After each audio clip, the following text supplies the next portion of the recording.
everybody for joining. As you know, or some of you will know and have possibly joined our monthly boardroom sessions.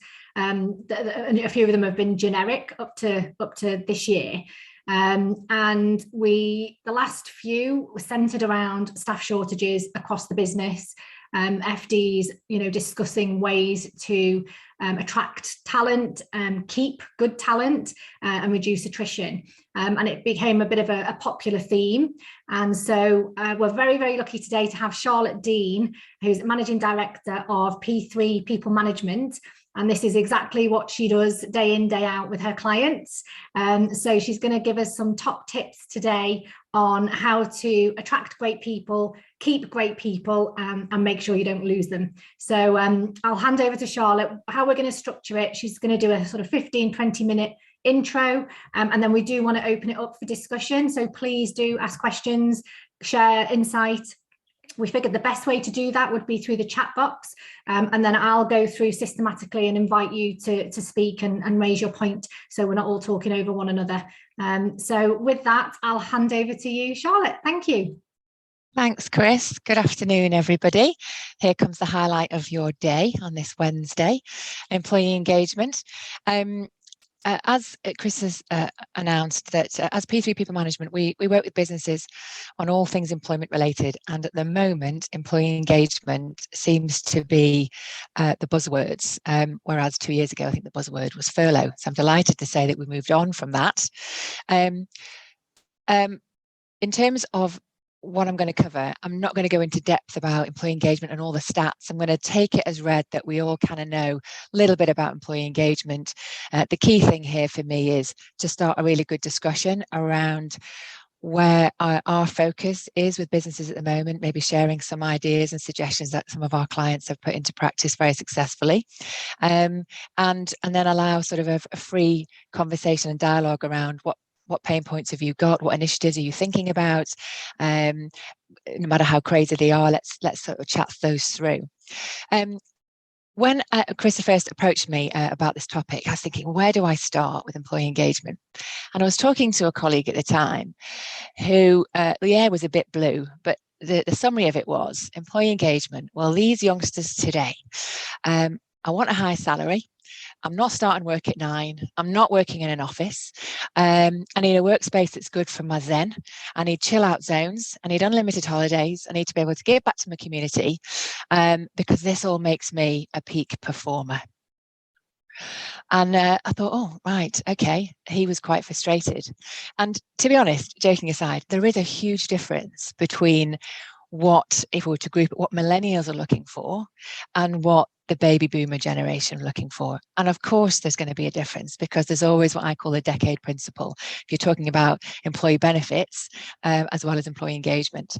So for me, this is a really interesting challenge and something that is continually moving and keeps us on our toes. As far as MDs, FDs, CEOs, FCs are looking at this, completely understand that if your HR or ops managers are wanting to put initiatives in, you want to know, how do I get the best bang for my buck? Because I'm not just going to throw money at the problem and hope it solves itself out. So where do we start? I'm going to make the assumption, but I'll state it anyway, that most of us know that good employee engagement has a direct correlation to performance, innovation, absenteeism, customer service, staff retention, your brand. If people love where they work, they're going to do a good job. And if they do a good job, your business is going to be more successful. And if you're a more successful business and your brand is seen as a great place to work through Google, through Facebook comms, through Place to Work, 100 Best Companies, whatever your benchmark might be, then you're going to be more attractive to people to come to work with you. Whether you've got 20 employees or 200 employees. For me, that's as simple as it gets. The complication of this is we're dealing with employees, individuals, and it's really hard to know, how do I press the right buttons that are going to engage with all these people, whether I have got 20 staff or 200 staff. So it's, how do we start those initiatives and who's going to be involved in them? For me, the best way to look at employee engagement is, do we have a workforce? within a workplace that approaches employees who are committed to doing good work, that they understand what work they've got to do, that they are aligned with company goals and values and objectives, that are supported with strong leadership and management, that come to work to do more than just a job. Now, don't get me wrong, there will always be individuals who just want to come in, do the job, go home.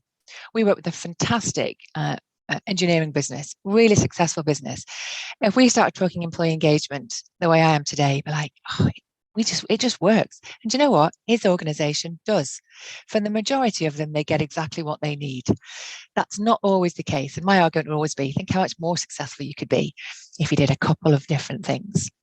But joking aside, what individual looking for from today, and it is not just about millennials and the versus the baby boomers, but people want to be a part of something greater than themselves.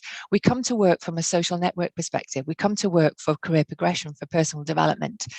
And at the risk of sounding pink and fluffy here, I come back to it all adds value to bottom line. That said, not all satisfied employees are engaged. And not all satisfied employees add value to your business. So this isn't employee satisfaction, this is employee engagement, and they are the same. So we've got to move away from that belief that everyone comes to work to give and go the extra mile, to give extra, go the extra mile. That's not necessarily the case. But how do we find out who needs what? Now, when he was CEO for Tesco stores, Terry Leahy was noted for saying that he knew more about his customers than he did about his own employees. If anyone shops at Tesco and you have a club card, they know all about your habits. But whilst they knew everything about where their customers shopped, when they shopped, what they bought, how frequently they bought, could probably figure out their own personal circumstances and their family situation, they didn't know what made their staff tick. And this is the key for me, is how do we go about it? And this is really what I wanted to focus on today, because I could talk about initiatives and we could talk about how do we get those strategies in place. But employee engagement will be different for all of your businesses and for all the businesses that you work with. So it's down to it's got to be an individual for that organization. The only 2 slides I'm going to share with you today are going to come up shortly.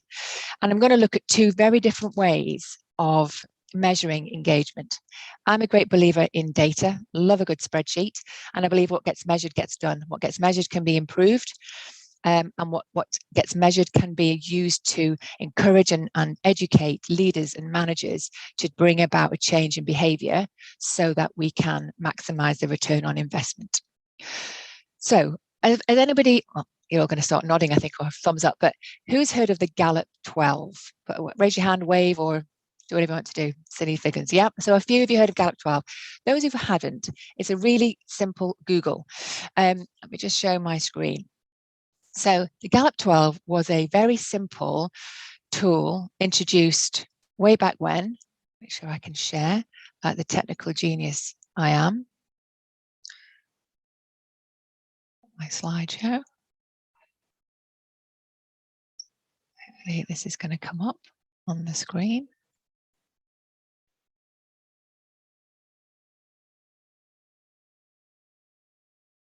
Okay, hopefully everyone can see my screen.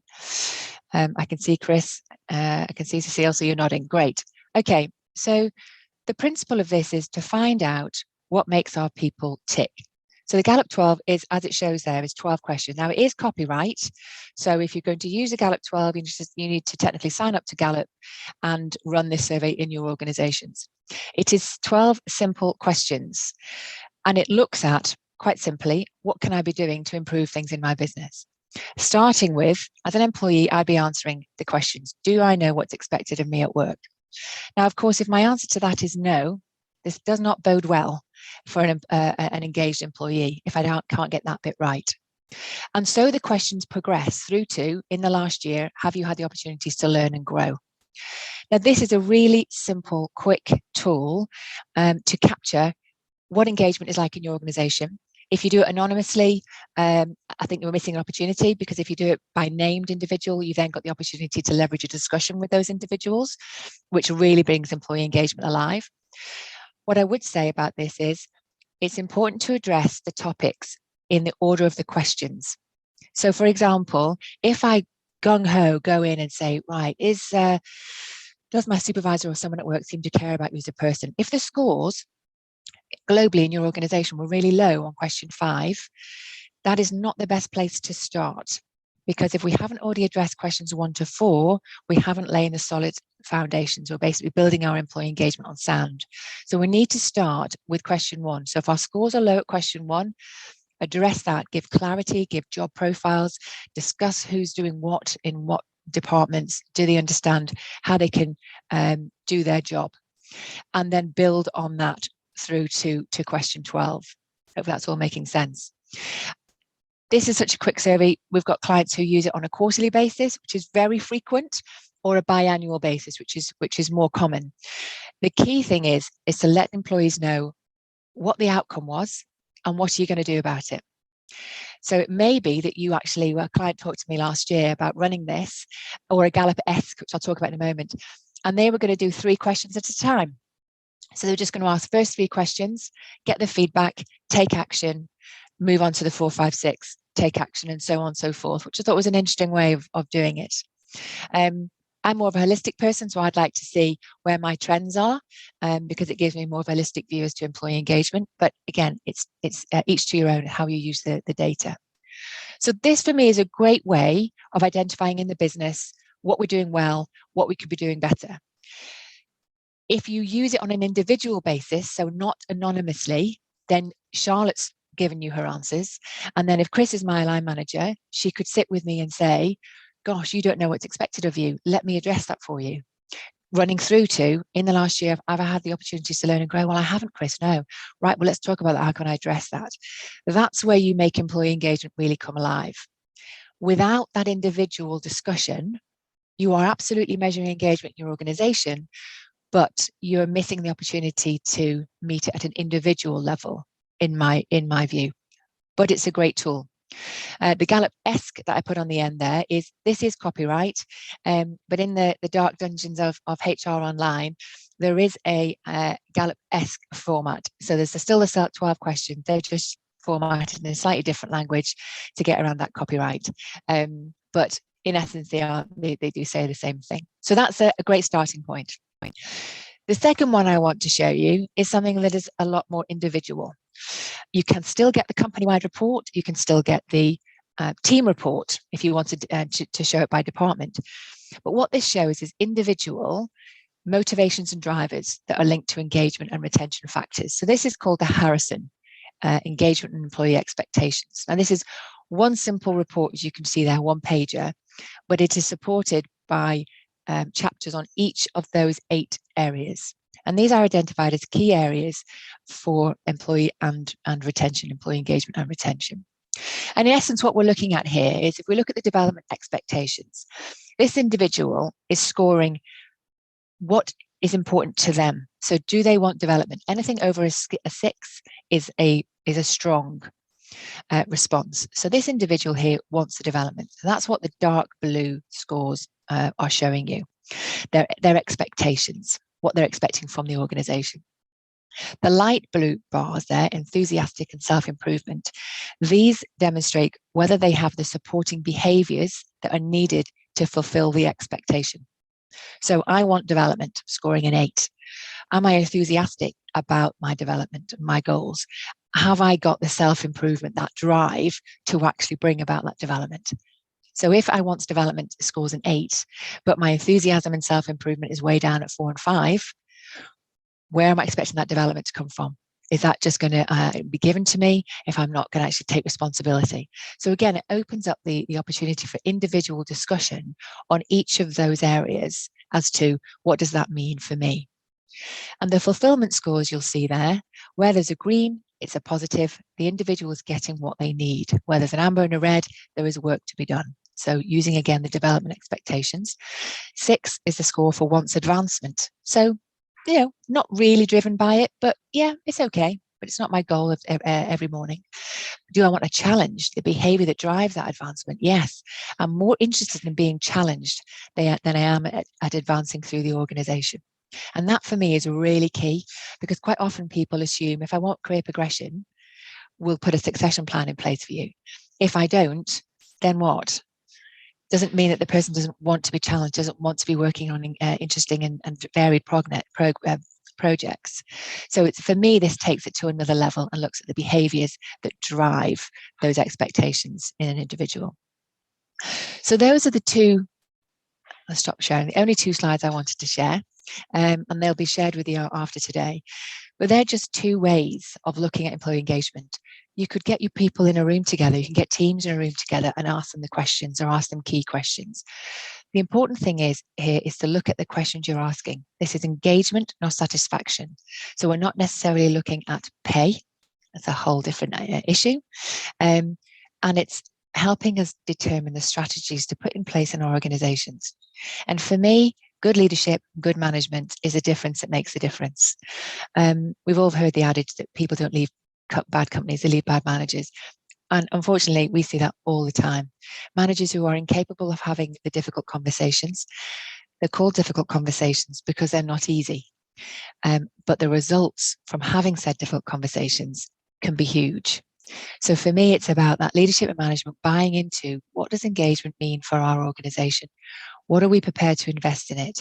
And do our managers and leaders have those soft skills that are required to bring about and drive those changes? Have those conversations with individuals so that you can meet my drivers and my expectations, and Peter's and Paul's and John's. So they'll all be different, but if we're all engaged, then we're all going to be working more productively. High performing teams come from engaged teams. So for me, if I had to say in terms of a summary of the way forward, it's about leadership. It's ensuring that everyone's bought in, that we've got clarity around our goals and our objectives and our vision so that people can understand what they're part of rather than just coming in to do a job. It's a starting point.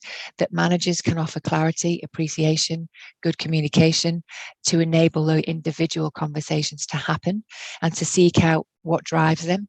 You know, we're not necessarily just talking about giving some flexible working or hybrid working here. It goes much deeper than that. To ensure that employees are valued, that they're equipped to do their jobs, that they can go beyond the extra mile for something that they believe in, is allowing the employees to have a voice. So not just listening to them through the survey, but managers, again, listen to them day to day, week to week. Are we still doing what we committed to doing, or have we slipped a little bit? Which we will, but listen to what they're asking for, help them be part of that decision-making process, which in itself is an engagement tool.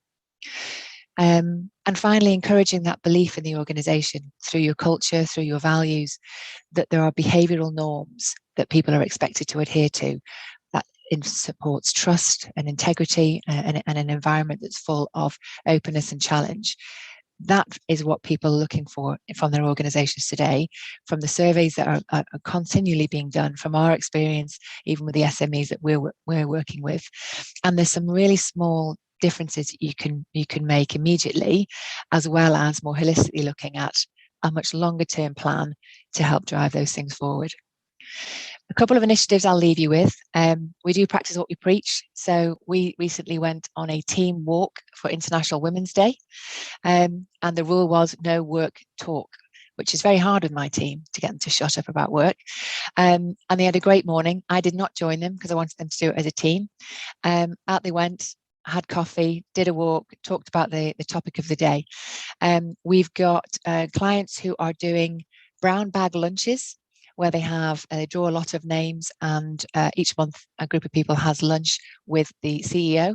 Now, in the 90s, when I started in HR, it was typically meeting for a sandwich. Now the best companies take them to really fancy hotels for a nice lunch or a brunch, which I think has progressed.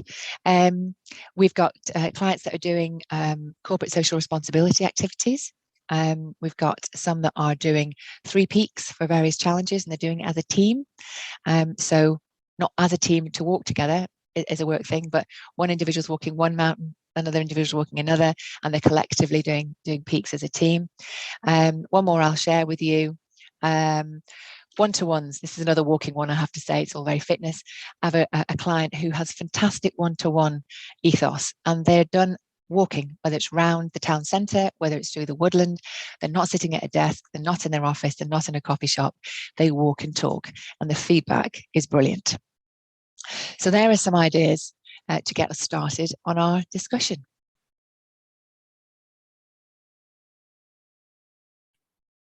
We haven't got any questions as yet, and we're a relatively small group, so if anyone just wants to jump in, feel free. I was just going to ask, based on, you know, the work that you've been doing with your client, Charlotte, I mean, from our perspective, it feels like there's been an upward drive on salaries. Yes. Would you agree, based on the conversations you're having with your clients, that, you know, cash is an important consideration at the moment? Absolutely, it is. Oh. Yeah, and almost to the exclusion of pensions. We've been working with a client on this very topic recently, who are just doing their annual reviews for April, and pension was a big driver a couple of years ago, and we were looking to enhance the pension offering this year. The client was that has now been paused because they're going to be putting that investment into the salaries. That said, they weren't really sure where to start. So how far off the market were they? Because they thought they were good payers.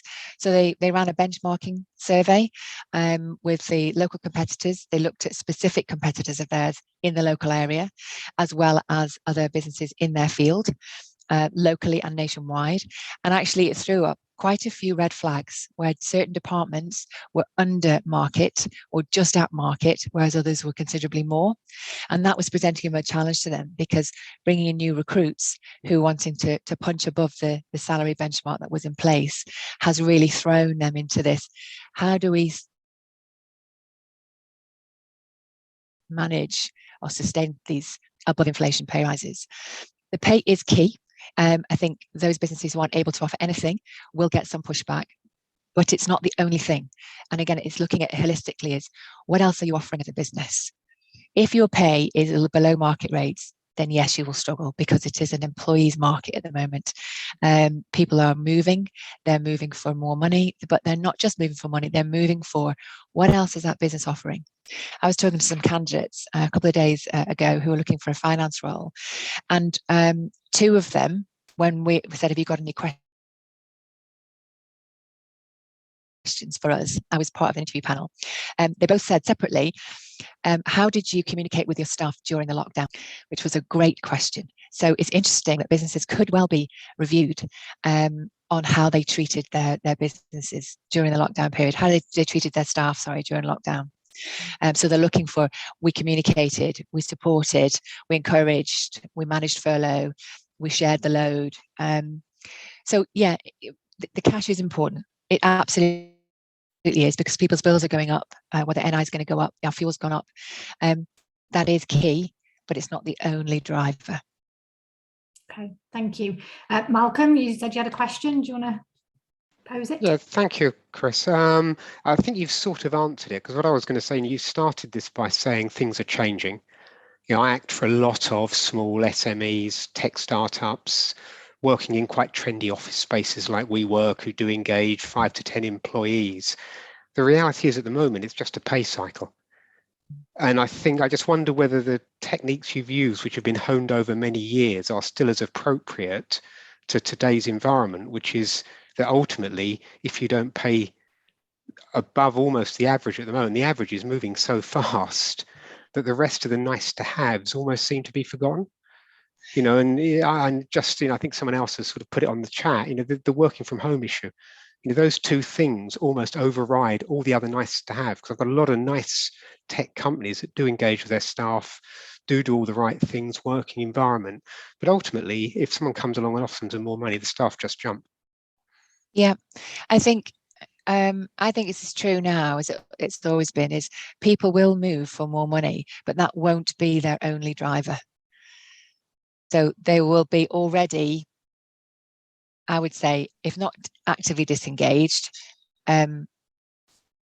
neutral in terms of engagement. So if you were to use the Gallup survey, or indeed the Harrison, or any other version, if you were to look at whether someone is engaged in the business, if you had someone who's fully engaged in a business, as far as engagement goes, then they wouldn't just leave because the job around the corner is given them. If they can see a future with that organisation over the next 12, 24 months, if they're involved in interesting projects, if their decisions are listened to, if their opinions are valued, if they've got their work-life balance, if they've got the understanding of their personal circumstances from their employer, if they feel part of that organisation, then just the money won't necessarily tip them over the edge. They'll already have been looking. So for me, it is important, but it's looking at it across the pieces. What else are we doing? And whether, like you say, 5 or 10 employees, is an easy way is potentially just to get them together and be honest and say, look, we know we're all facing these challenges. You know, so we've got a business, for example, they're a child nursery. So they're having to put their fees up for obvious reasons. So the immediate question is, are our salaries going to go up? So it's about how do you involve the employees in the business, the commercial discussions around, well, how do we manage that? So if we put our business, where else can we invest? Where else do our profits go into? And it's how do we have those conversations? What else is important to you guys? So Malcolm, you mentioned about the working from home. That is key for many. But for many, we're now finding that there's a balance that actually I want that mix of working from home and working from the office or a workplace so that I can collaborate. Again, businesses are social networks. For some, they want to work, we've worked with some IT companies, and the techies, they like to work in a dark room at 2 a.m. with their headphones on, listening to music because they're coding all day. Great. That's what makes them tick. But for a lot of other businesses, that there is that balance between, how do you learn? If you're new to your sector, or you're new to the world of work, or you're, sub 30, how much learning happens when you're watching and listening in the work environment? How do we hear Malcolm and Mark discussing that problem? How did I hear, Mike and Jane dispute that with that client? That learning doesn't happen in a textbook, and it doesn't happen in a coaching session. It happens by watching and listening and learning and being part of a community.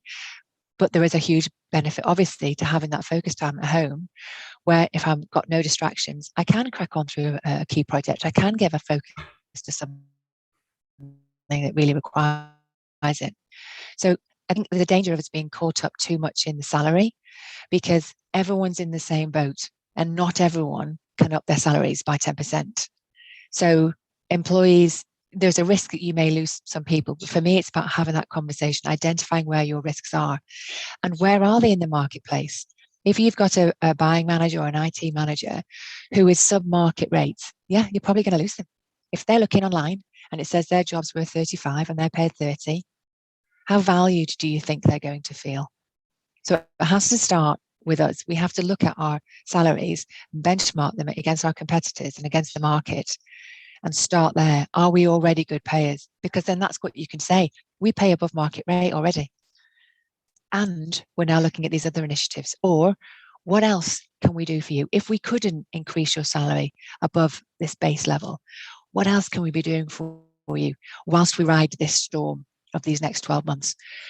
Involve them in that process.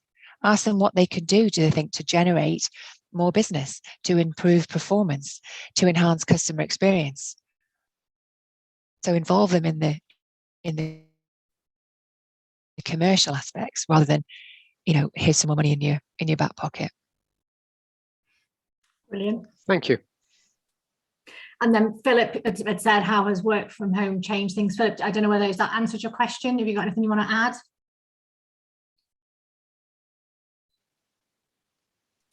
Yeah, no, I think partly it has.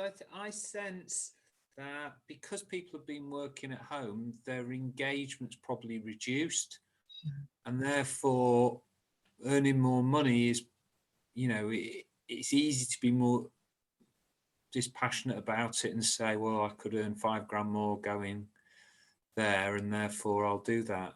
And so I think the employee engagement piece is probably, ramping that up as people return to offices is probably absolutely key, because otherwise we're not going to get, people are just going to play the numbers game constantly. Yeah, very much so. Intangible relationships, and as you say, the team spirit and those sort of things that can easily get lost, maybe got watered down or lost over the last couple of years in a lot of cases. And I think, as you say, a lot of younger employees who are earlier in their careers probably need that experience, and they think it suits them not going to the office, but actually it doesn't. And we've probably got to, drive some greater level of engagement when they do come to the office, that they see a tangible benefit from coming in. That's a really good point, Philip. 2 years ago today, we were all sent home. And I don't know how many of you were sort of thinking, oh my God, what does that mean? We can't send our people home. They won't do any work. We haven't got the IT. I can't see them. I don't know what they're doing. And many of our clients were thinking the same. But we all did it, didn't we? Because there was no option for a number of businesses. There was no option. And this threw up in the initial 3 months of we just made do, and then it obviously progressed for some businesses nearly 2 years. And there was a couple of issues for me that came out of this. Firstly, performance wasn't managed in the same way during the pandemic than it typically was before the pandemic. So people who had quarterly one-to-ones, or they had clear measures, they weren't necessarily being managed in the same way. It was just a case of get by, manage our people who are on furlough, manage things differently, keep in touch with everybody. And of course, the first 3 months, it was all Teams and Zoom and pizza lunches and, yoga with Joe Wicks or whatever it was. And that waned, didn't it, after the first 3 months, kind of filtered, and then 6 months. And then by the time we got into the second year, we're all getting a bit battle weary with it all. And then the other challenge was getting people back into work, whether it's causing me anxiety, which for some people it was, causing health concerns, or just that I don't like it anymore. I don't want to come back into work. I've kind of got used to being at home in my slippers. So for me, again, this engagement piece is, how do we measure performance? How do we know someone's doing a good job? So how do I know Chris is more productive at home than she is in the office? I can't just say I feel or I think, because that's just too subjective. So where's the data? And this comes down to the first question on the Gallup. Do I know what's expected of me at work? What are my key responsibilities, and what outputs am I responsible for? And a job profile, as we call them, that's all it has to have: 5 or 6 key responsibilities, 3 or 4 outputs, so that they can be easily measured. Now, I know that's not always easy to do in every role, but it is a task worth doing, I promise you, because then, for me, I practice what I preach. I can say to my team, these are your outputs. Have you achieved them? And I think someone's put the question on here about the 4-day week. We'll come to that. That's something that I would quite honestly be open to. If my team can deliver the outputs that are required of them in 4 days, why not? It's a leap of faith. We spoke to my husband where I was 3 years ago, would I have said that? No. But, if you have a team, and I'm really fortunate, and it does take effort, but if I can do it, anyone can do it. I've got a phenomenal team who's fully engaged. If I'm not in the office, stuff happens. I mean, great stuff happens. And they take responsibility for their clients, and they take responsibility for this business, and they treat it as if it's their own. Now, I know I'm a small business, but whether you're a team of 10 or a team of 100, it can be done. If you look at that just being 10 groups of 10, if that leader or manager in that team can take that same approach.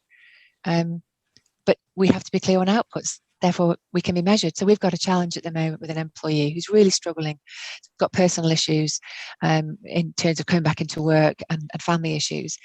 And there was just there was no clear line of, what does he do at home? What does he do at work? And it got quite emotive. And of course, it will get emotive if we haven't got data.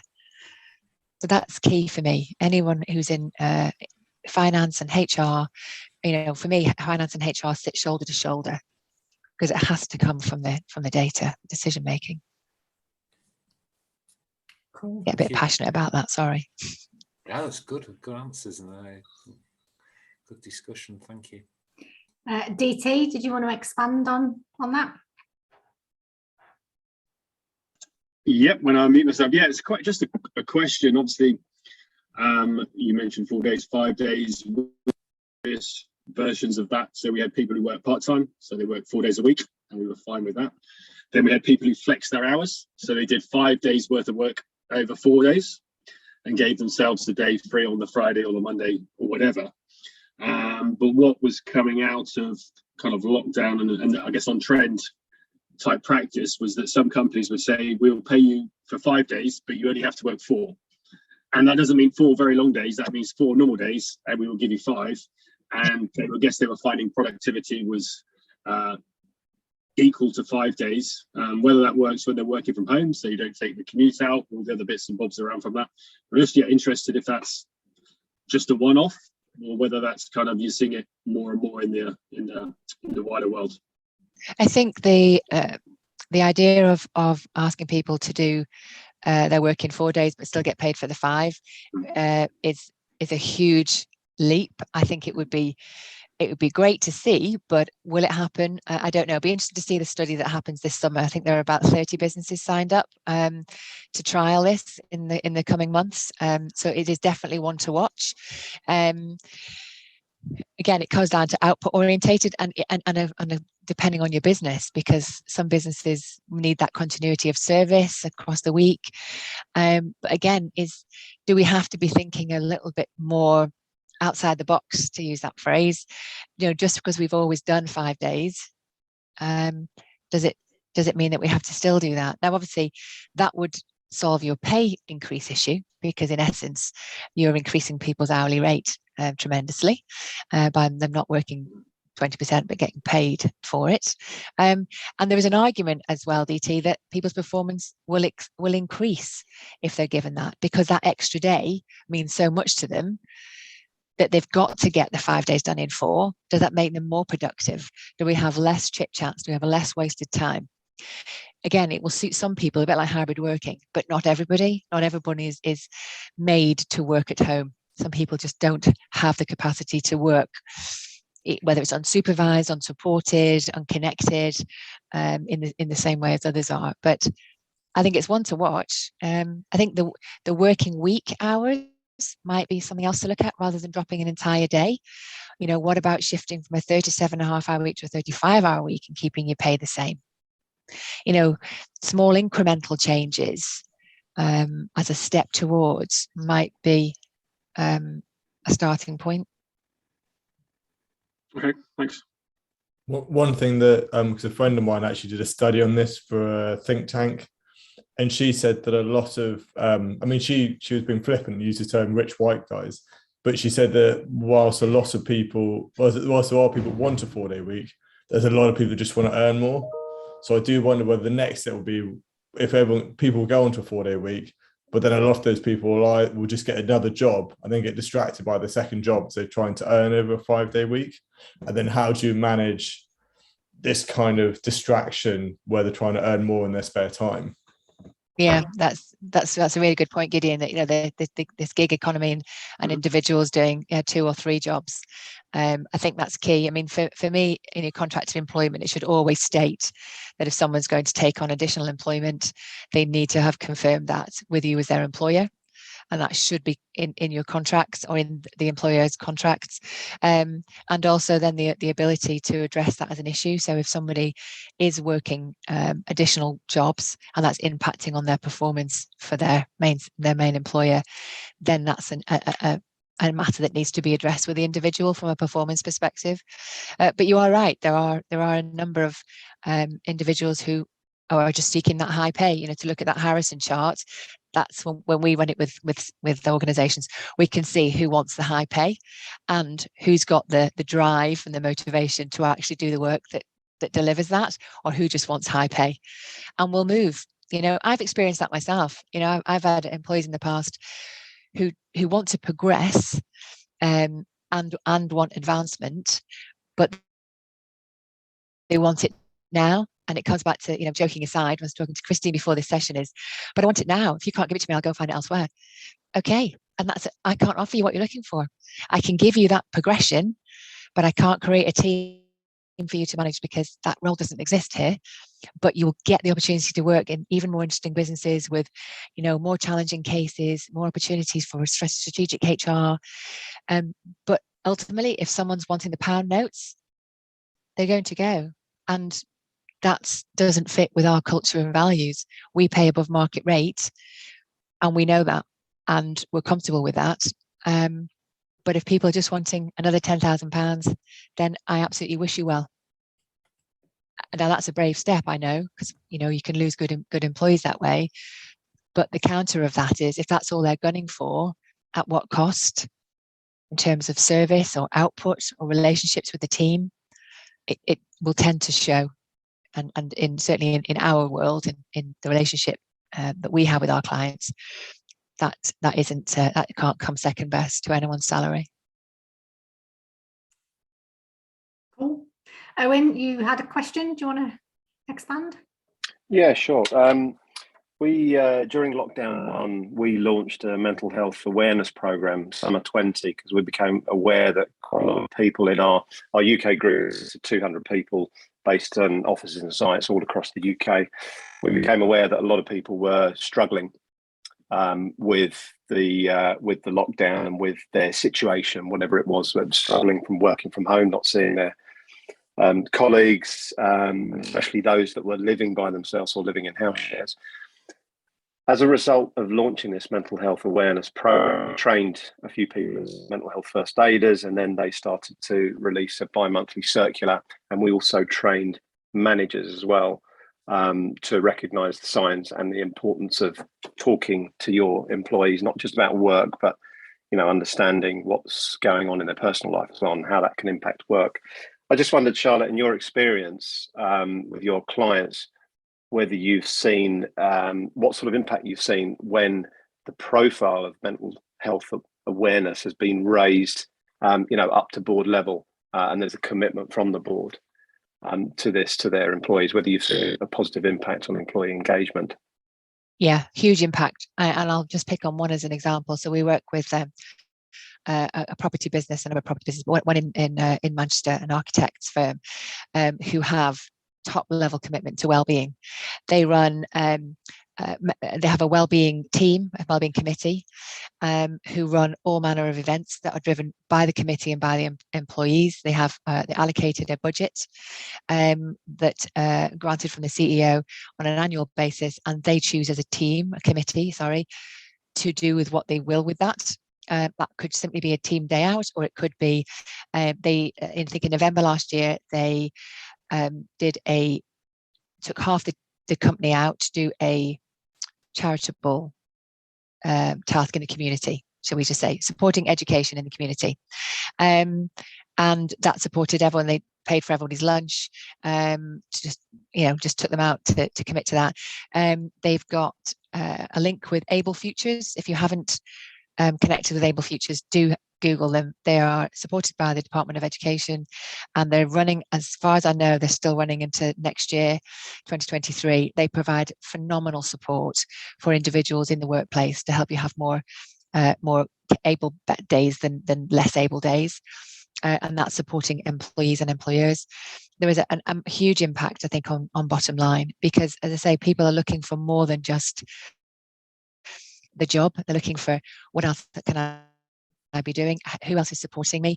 The lockdown, Ian, as well, that particularly for people who are on their own, we had employees begging to come back into an office even during the lockdown. So when Boris was saying, we still want you to work from home if you can, so when it lifted to, if you can, then do, but if you can, well, what if you can't? And what if you can't mentally and safely, and you have a duty of care as an employer? It's okay, let's bring you back into the workplace. Who else wants to come back into the workplace so that we can work collaboratively and safely? So you're absolutely right. Wellbeing is so key, and involving individuals in what does wellbeing look like? There's loads of apps now that you can have meditation sessions, you can do yoga sessions, breathing techniques. Clients are often coming to us. It's not something we specialize in, but saying, we found this new app. It's all about meditation in the workplace, and people taking 20 minutes out to do square breathing. So you breathe in, hold it, and out. For those of you who do yoga, all sorts of things. I think we have to embrace it. And again, that's as pink and fluffy as I really get, but I actually do see the value of it, and it does impact on happy, engaged employees. And if they're happy, engaged, they're more likely to be higher performing. That's very useful. Thank you.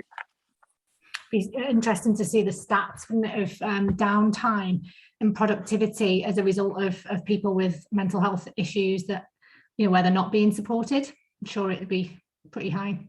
Yeah, and I think that the mental health issue is really key for me. And I know, and again, we have some conversations with really cynical business owners, entrepreneurs, and and I understand the frustrations, like, oh, they're bloody hell, just using this as an excuse. Can't come to work. I'm stressed. I'm anxious.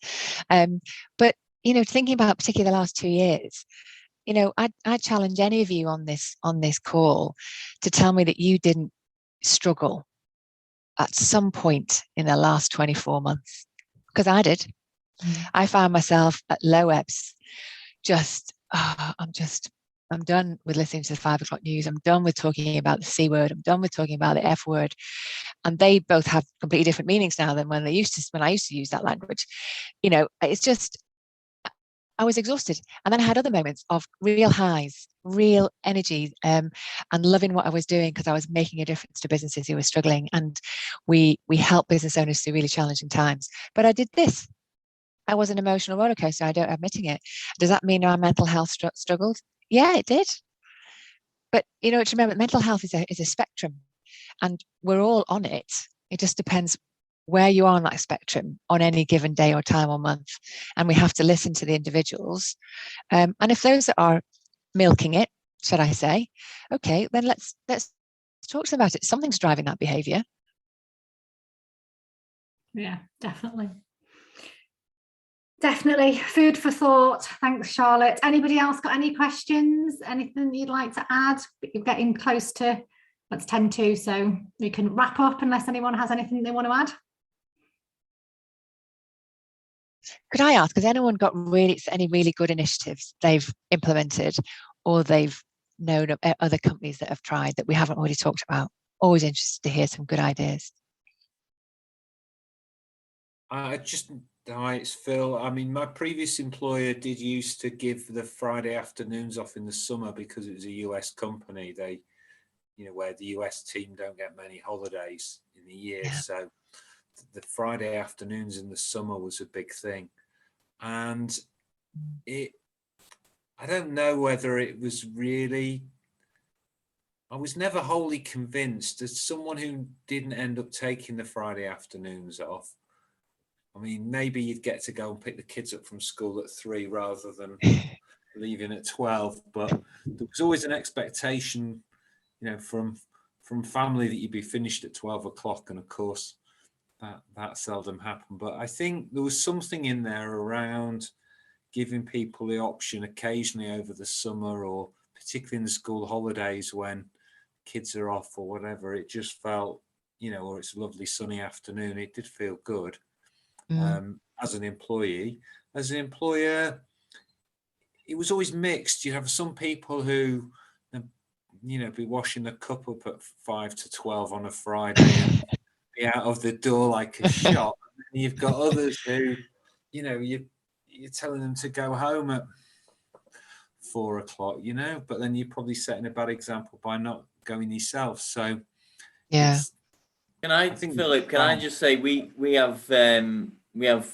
finish at 1:30 on a Friday, and always has done. It's something that the company, and it's such a draw, for me as from me downwards, makes such a difference. But because it's inherent and we've always done it, not just because of COVID and lockdown and all this sort of stuff.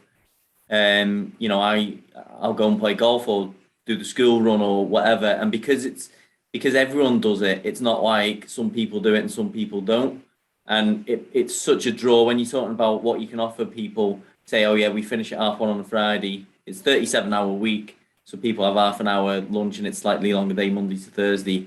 But you're talking about 4-day weeks, and it's a big bonus for us. We see it as a big draw when we're hiring people. Long weekends, people wanting to go away and do stuff. It's almost like a free half day. Yeah, I could recommend it, definitely. Great idea. I'm a run and talk ambassador for England Athletics. So most places I've worked for quite a few years now, I've kind of started a lunchtime.